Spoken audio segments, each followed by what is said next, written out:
Good afternoon, ladies and gentlemen. Once again, Howard's Views. Thanks to all the men and women in the armed services.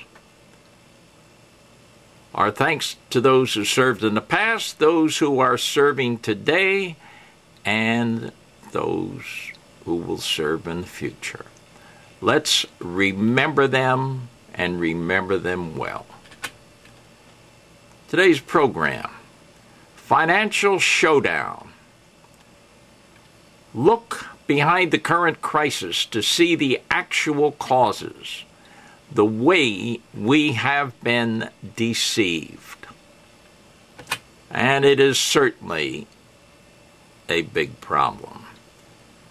As I've often said, America's danger comes from within.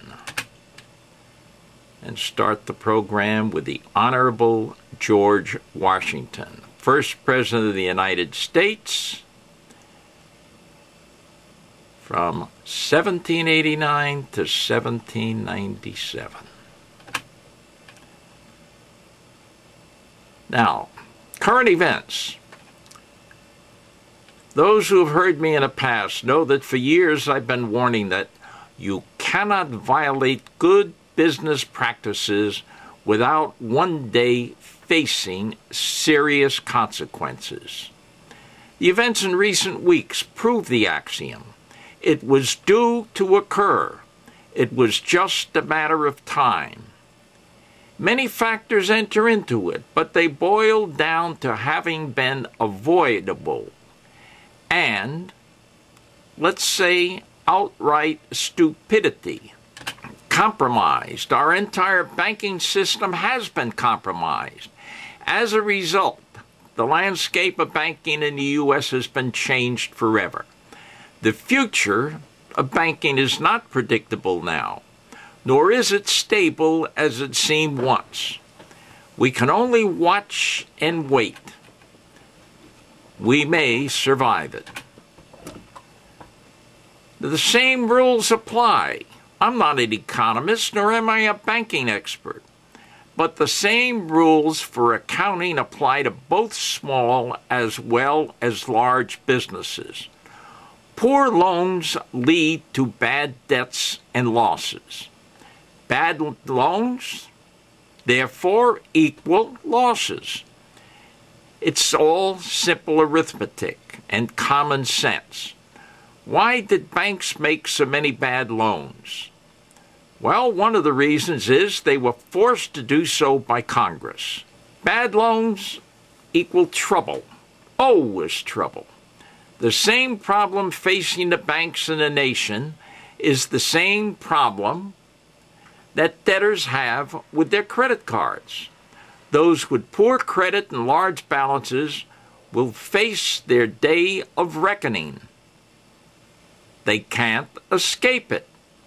It doesn't matter the size of the debt. $500, $5,000, or up to $500 billion. Well, it's $700 billion, actually, that we just went on the hook for. The same rules apply, whether it's a personal debt, a business debt, or government debt. A poor quality loan leads to problems for the debtor and the lender. Fannie Mae and Freddie Mac execs were taking out millions of dollars in bonuses, undeserved bonuses, while they were cooking the books. These are two corporations created by the government, and they were cooking the books. It was your dollars, your money, that kept this fraud going. So put some of the blame, or much of the blame, on Congress. Congress changed the rules for banks during the Clinton administration, and the banks were forced to comply, to ignore dishonest loan applications so that the poorer people could buy homes. Does it make sense? It gave home buyers an open invitation to cheat, and loan officers the chance to cheat as well, because they were encouraging the loan buyers to tell lies, to fill out dishonest applications. And they all did.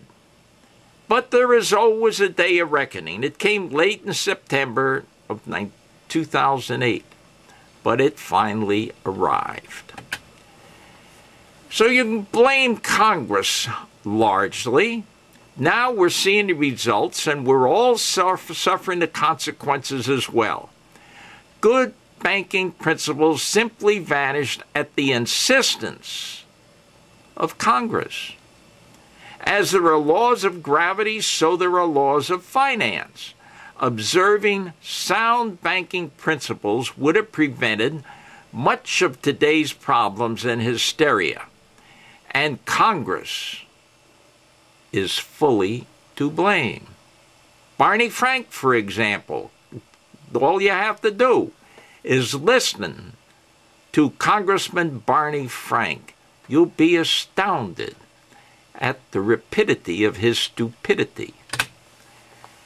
So Congress equals stupidity. There are certain members of Congress who think everyone in America deserves to live the American dream, and therefore they're all entitled to a big home of their own as part of the American dream.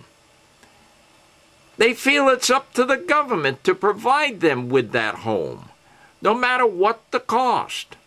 Yes, good credit or not, they simply had a right to own a home.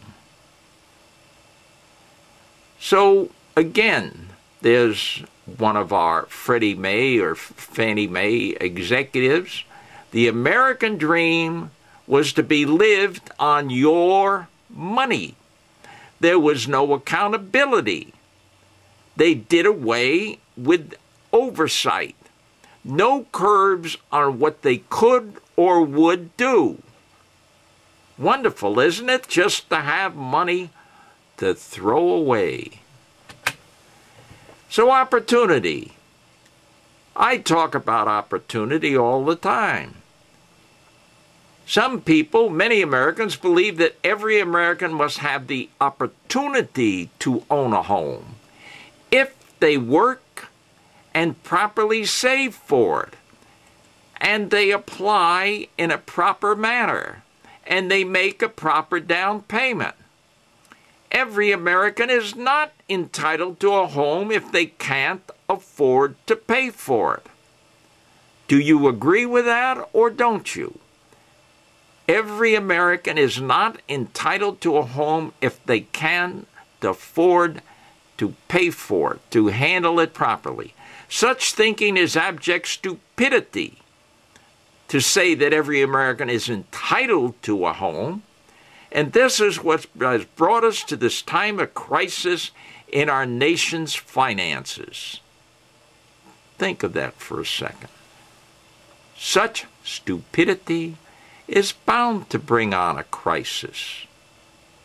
You can't do things wrong and expect them to turn out right.